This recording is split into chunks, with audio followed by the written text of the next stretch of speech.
my name is Justin Leaf, and I'm the co-director of research and training at Autism Partnership Foundation.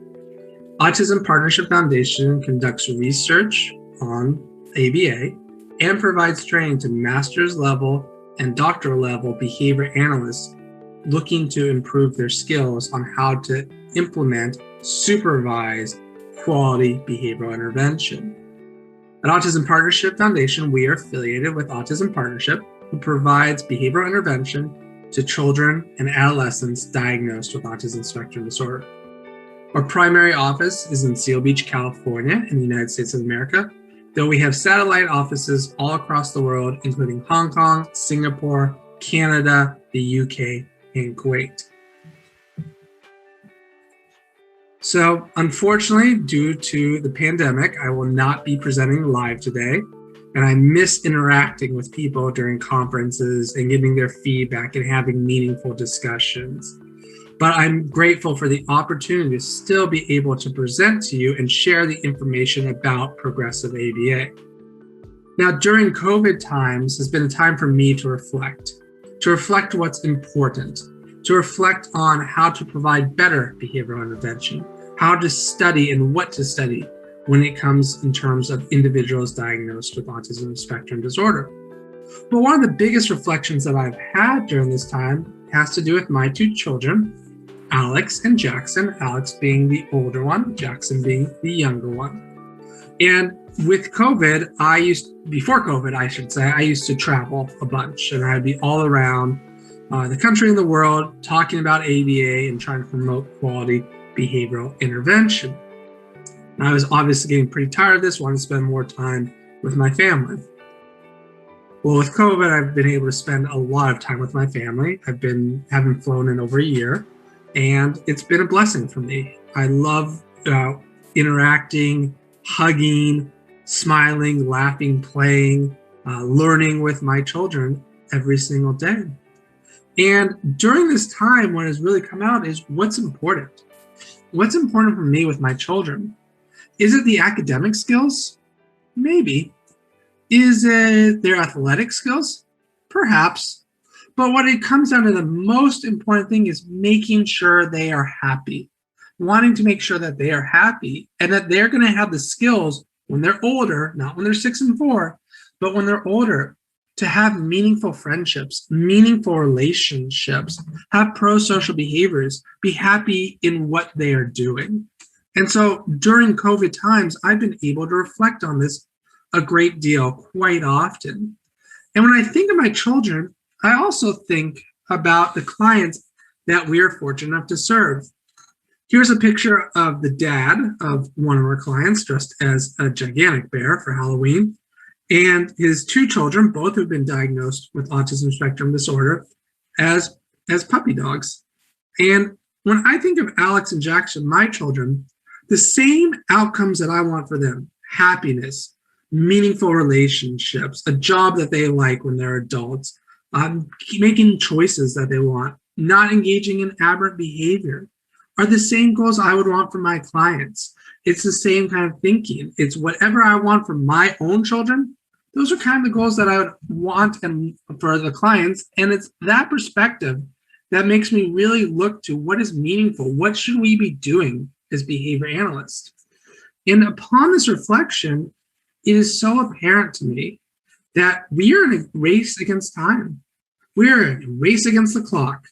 We absolutely have a very limited window to teach as many skills as possible.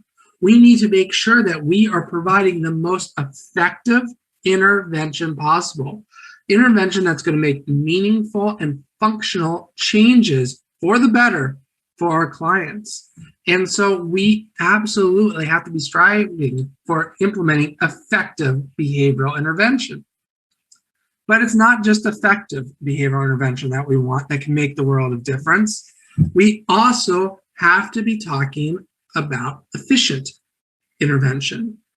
We have to be making sure that we're getting the most bang for our dollar, or bang for our buck, as we would say here in the United States.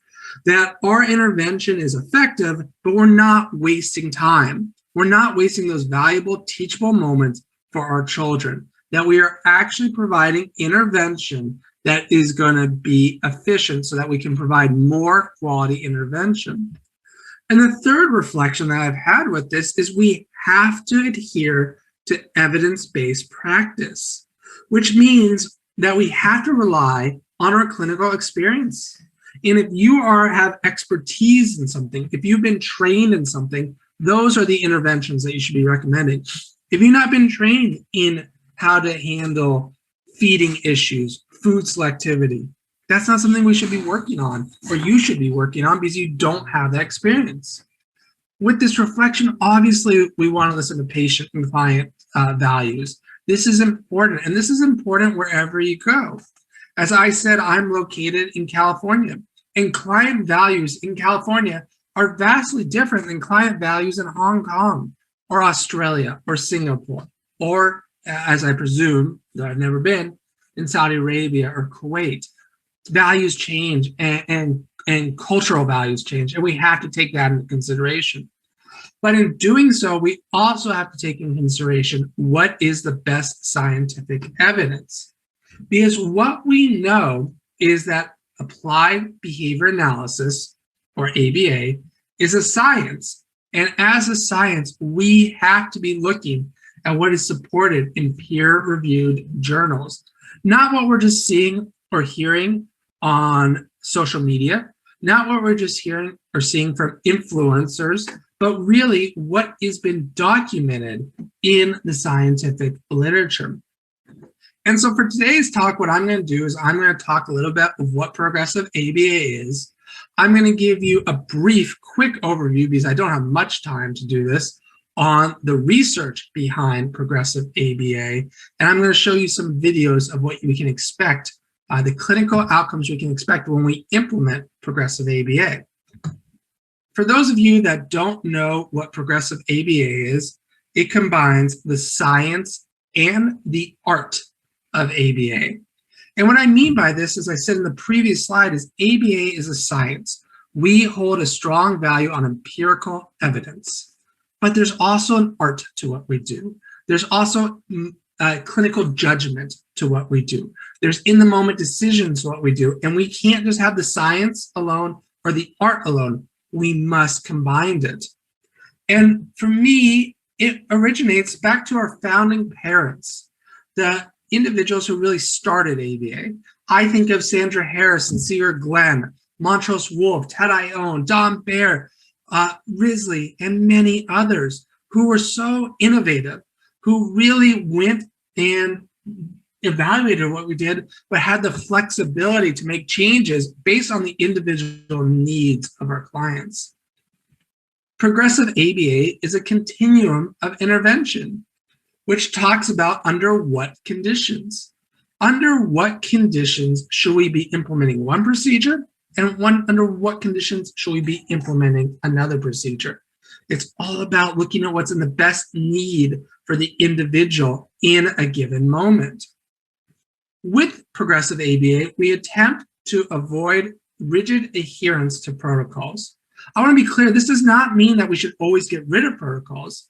We should have protocols, but we need the flexibility to change those protocols. We need the flexibility that our direct line staff can make the changes in the best needs of our clients. There are times, however, because it goes under what conditions, that we are going to have to adhere to a protocol and shouldn't vary. And we'll talk about some of those variables.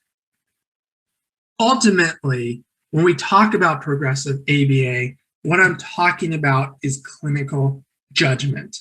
And I want to tell you, clinical judgment is not a bad word.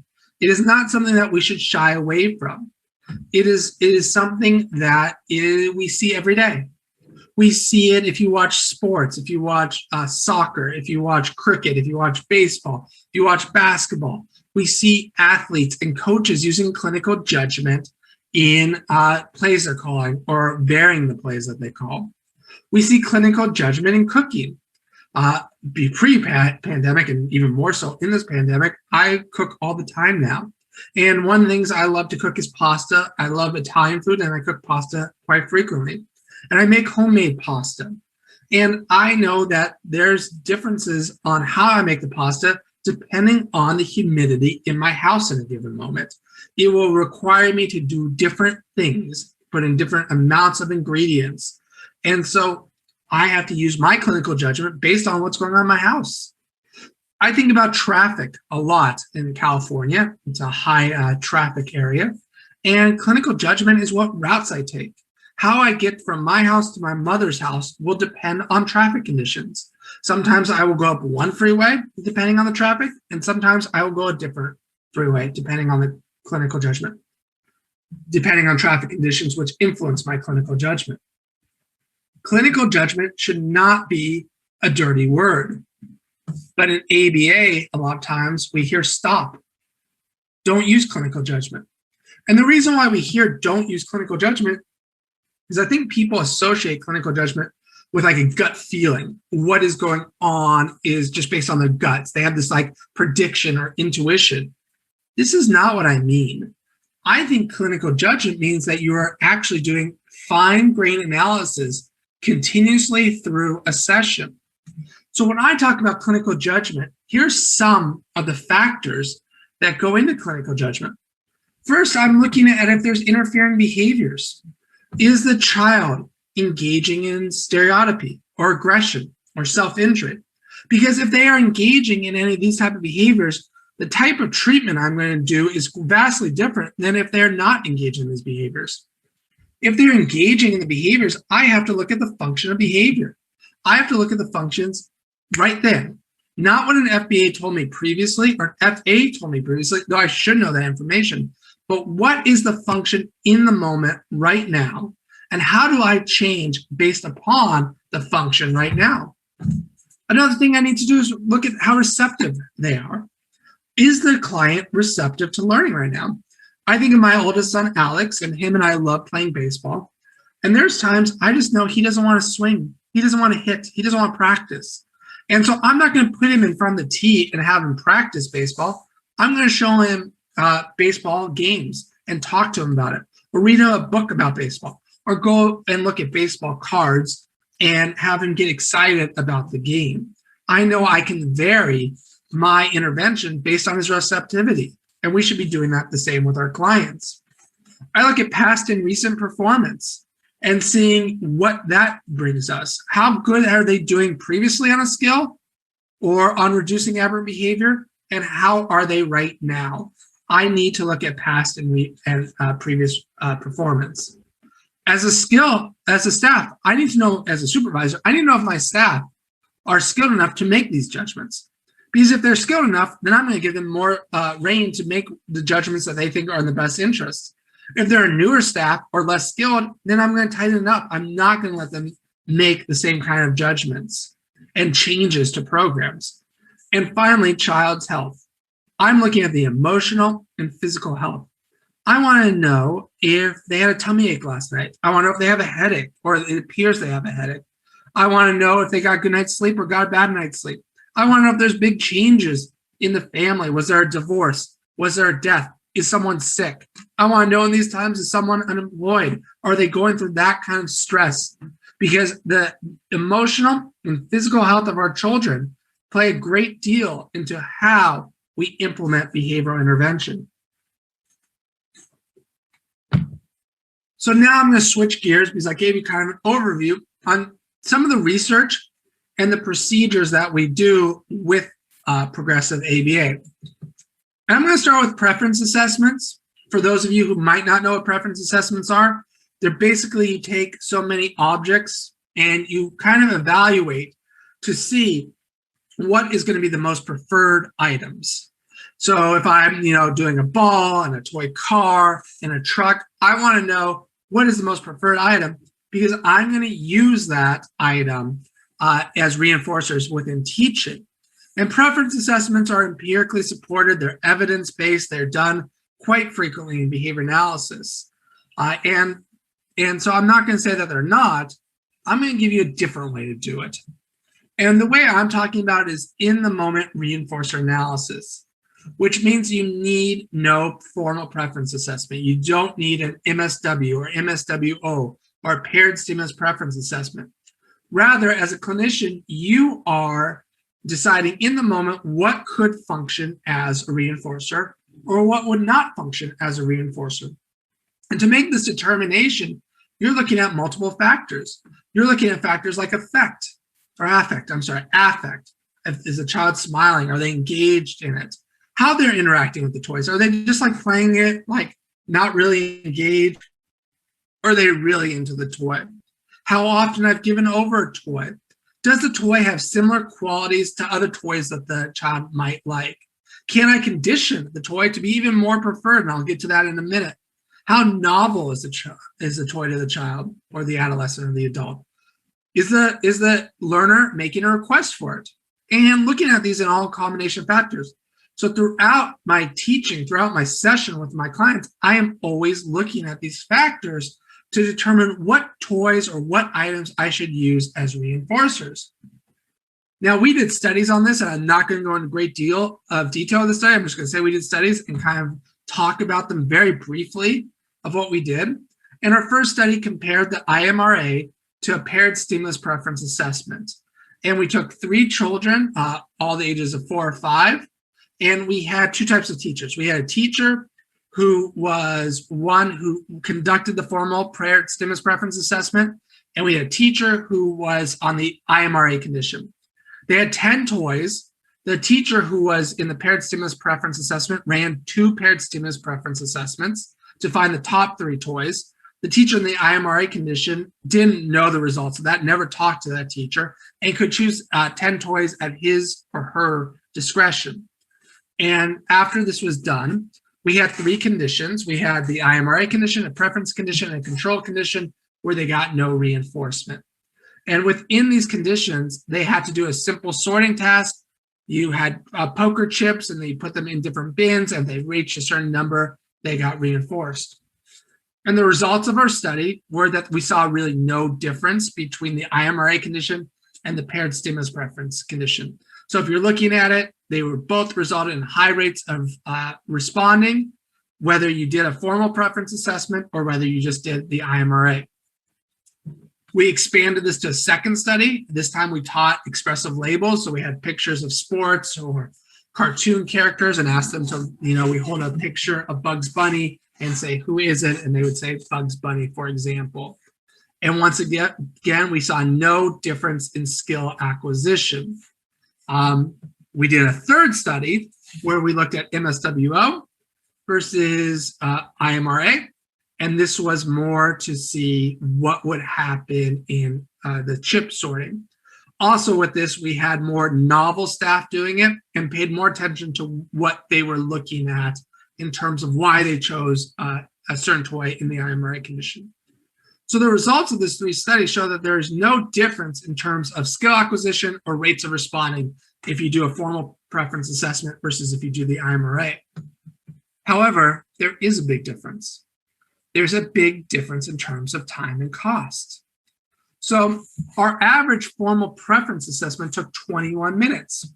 Well, if you ran this once a week, that would be 21 minutes, or the equivalent of 1,008 or 21 minutes. And if you do this for 48 weeks, a year, taking 4 weeks off, you would have the equivalent of 1,008 minutes or 2 full days of intervention dedicated to nothing but determining what could be used as a potential reinforcer.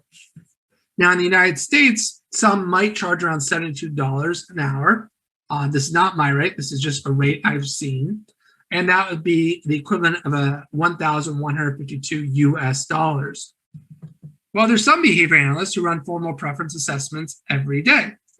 So you did it every day. That would be 105 minutes a week, over 5,000 minutes a year, or 10 and a half full days of intervention dedicated to nothing but finding what could be used as a potential reinforcer, with about $6,000 in cost to parents directly. And for me, it goes back to some people who want to do these formal preference assessments will say stuff like, it is more important to be precise than efficient. I don't know if I agree with that.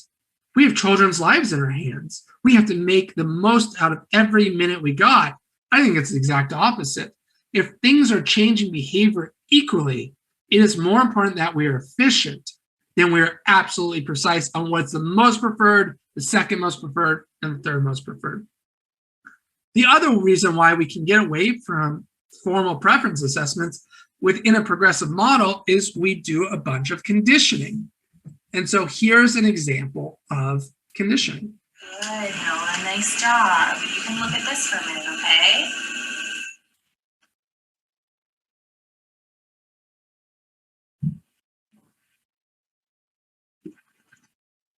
Hey, good, Noah. You are answering so cool. Do you want to play with the shark or the cone?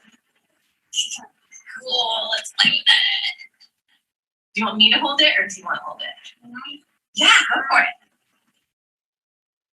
Oh, dear. Oh, okay. He got me. Oh, you're answering so cool. Yeah, go for it.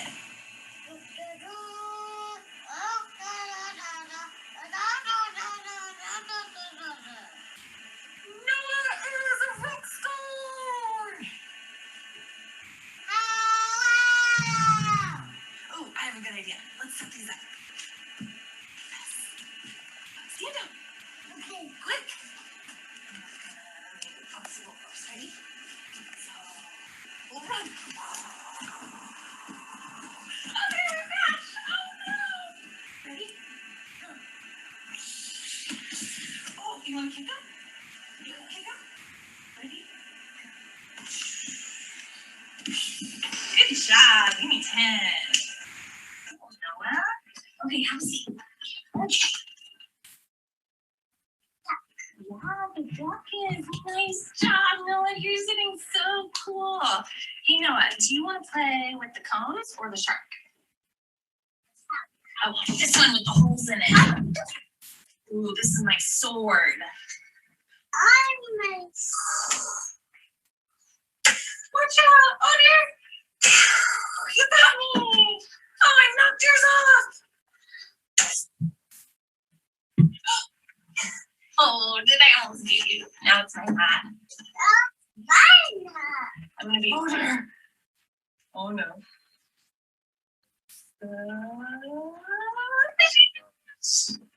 Are you ready to catch it? Go. Woohoo! Nice throw or nice catch. Oh, almost. Bear, you got it. Nice job. Do you want to check out the cones or the shark? Cone. Okay, cool. Ooh, what should we do with them this time? Oh, Nemo again. Okay. Oh, you want to put them on your feet this time? Yeah. That's pretty silly. I'll put one on this one. So in this video, what you're seeing is Annie, the therapist, doing a remarkable job of conditioning cones versus Bruce the Shark, which is one of Noah's most preferred toys. So within progressive ABA, we spend a lot of time really working on taking neutral or non-preferred items and making them more preferred. And of course, we have an abundance of research on this. We've done it from tangible to tangible items, high preferred to low preferred, and getting the low preferred to be what they're choosing for those students who have more vocal verbal behavior, higher level of social skills, lower level of aberrant behavior. We've also done the same tangible to tangible for those children who are more impacted, less language, less social behavior, less attending, higher rates of stereotypic behavior. We've done tangible to social, where we're taking a child really likes tangible items, but not social items like knock-knock jokes or hungry chicken or tickles, and have been able to change that as well. And we've also done it for foods, where we're taking non-preferred foods or neutral foods and being able to change it, that they're starting to eat and consume those kind of foods more, similar to what you saw with Annie. So that's another thing that we do within quality and progressive ABA. We also have very flexible systems, and one of my favorite is the magic number system. The magic number system is a token economy, like any other token economy, where the student, the learner, is getting check marks or tokens or tally marks or pluses for engaging in the targeted behavior. And like any token economy, after they get so many tokens, they can cash in for tangible items, items that they like, items that they prefer. Now, the difference with a token, with our magic number, is that the criterion is not known to the child. The child doesn't know they just need 10 tokens. They are unfamiliar. They're not aware of what's needed. So one time it could be 5, or one time it could be 6. So let's pretend we're working with a child, let's say Luke, and Luke is engaging, he's on task, he's really paying attention, you're giving him tokens for doing a good job of attending and trying hard. After a certain period of time, you'd be like, okay, Luke, let's stop. Let's count out your tokens. Oh, you have 7. Let me see what the magic number is. And you do something fun like that. Oh, the magic number is 6. Look, Luke, you beat your number. What do you want to earn? Well, let's say another time, Luke is not attending. He's not really focused. He's not working as hard as he normally does, but he has 7 tokens. What the clinician might do at this point is, okay, Luke, let's check. The magic number is 8. Well, bummer, dude, you don't have enough tokens. Maybe next time you can work a little harder. This is what you can do, and then restart. And so it's really going to be based upon how the learner's responding, how good they are doing, and you need to look at and you need to use your clinical judgment to make the determination of how many tokens are needed to cash in. And I keep talking about research here because it's important as you implement these procedures that you have evidence-based for them. And so my colleague, Dr. Joseph Sheehan, did a paper on this. We couldn't call it magic number in a peer-reviewed journal, though it is somewhere in that journal. It's a preliminary evaluation of a token system with a flexible earning requirement. And so in the study, what we did is we took kids during snack time and saw that the magic number was effective in increasing their commenting, their talking to each other during snack. During baseline, they weren't talking to each other. After the implementation magic number, they started talking to each other. One of the areas we use progressive ABA the most in is with discrete trial teaching. And with discrete trial teaching, there's a lot of mythology out there, a lot of best practice guidelines, rules that we have to follow, or many behavior analysts follow. And we've seen this, and a lot of times we don't see the flexibility that we believe is needed when implementing discrete trial teaching. So we came up with a paper and talked about some current guidelines to progressive DTT. And I'm going to go over these rather quickly, but talk about them. One is when we are placing items on the table, it should be based upon the learner. We don't need to counterbalance it and always make sure that you're doing trials, they have equal number on the left side, middle, and right side. We don't want this perfect counterbalancing. We want to make sure that we are rotating based on the needs of the child. So if a child's always responding to the left side, we won't put it to the left side because that might intermittently reinforce them. They might learn that they should do this occasionally. So we need to be flexible in how we move this based upon the needs of the child. And so we did a couple studies on this. Our first study was done looking at 3 different kinds of ways doing it. One, that counterbalancing that I talked about, always on the left side, the center, and the middle. One condition where we just put the cards down, and wherever they were, that's where they stayed for the whole teaching session. And one where we rotated based upon the needs of the child.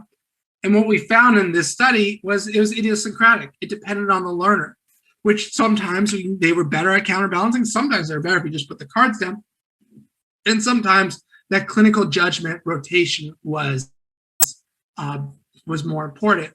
And so I think, what this speaks to is we shouldn't follow rules blindly. You need to make those judgments of what to do with your clients, depending on what they're doing in the moment. My other colleague, Elizabeth Wong, followed this up in her master's thesis. And what she found was a little different. What she found was that actually when we use clinical judgment, both in terms of trial order and placement, that and how often we are targeting certain targets, often we're providing instructions for certain targets. When we had flexibility, it was far more effective than when we didn't have flexibility. So that's the first rule, determine placement on the learners responding. The second rule is use natural language and vary instructions whenever possible. So there's some that say we should only say the word ball versus giving an instruction, find the ball, or, where is the ball? And so they want it simple, those instructions. And there's some that would say you should give the same instruction every time. Do this, do this, do this, do this, do this, do this. And the problem with that is it's really boring. I mean, just in that example, I'm sure you're like, is this program broken? It's boring. The student probably is checking out. So you want to make sure that you're varying your instructions because it reduces boredom, frustration, and probably results in better generalization. And my former student, Dr. Al-Jahani, really showed this in her dissertation, where she compared single versus varied instructions for teaching expressive labels to 3 children diagnosed with autism. I should note that this is not published in a peer-reviewed journal yet, but I'm sure in due time it will be. And she found that both conditions were effective, but the varied instruction condition was slightly more efficient. It was more efficient when we were able to vary the instructions. The fourth is that we want to use flexible prompt fading system instead of what you're mostly hearing, most to least, least to most, constant time delay, progressive time delay, no prompt, simultaneous prompting. We believe in flexible prompt fading. And with flexible prompt fading, there is no set protocol. There's no set protocol of when to prompt or when to fade prompts or what prompt type to use. Rather, a clinician can use all prompting systems and prompt types at his or her discretion. The goal is to keep the student at 80% accuracy. So we want the student to be always responding correctly at a high percentage. With flexible prompt fading, what a clinician should do is ask themselves this question: is the student going to get the next trial correct? And if they think they're going to get the next trial correct, hopefully on multiple factors of what's going on, then you don't prompt. If they believe the student's not going to get the next trial correct, then they should ask themselves, how important is that they respond correctly? There might be times that they think it's not important that they respond correctly. I can use shaping or corrective feedback to get this to happen. But if you do think it is important to respond correctly and you need to prompt them, you need to determine what's the least assistive but most effective prompt to use. What is going to get a correct response, but where you're not providing too much assistance to the learner. Like all of this, we've done several studies. We've compared a flexible prompt fading to error correction, constant time delay, most to least, and in all these studies, we find that they're at least equally effective, if not more effective, and that flexible prompt fading is more efficient to the learner. In one of our newest studies conducted by Dr. Xian, he compared most to least to constant time delay to flexible prompt fading for 27 children. Children randomly assigned to those 3 conditions. The results showed that flexible prompt fading was more efficient and resulted in higher levels of correct responding during teaching.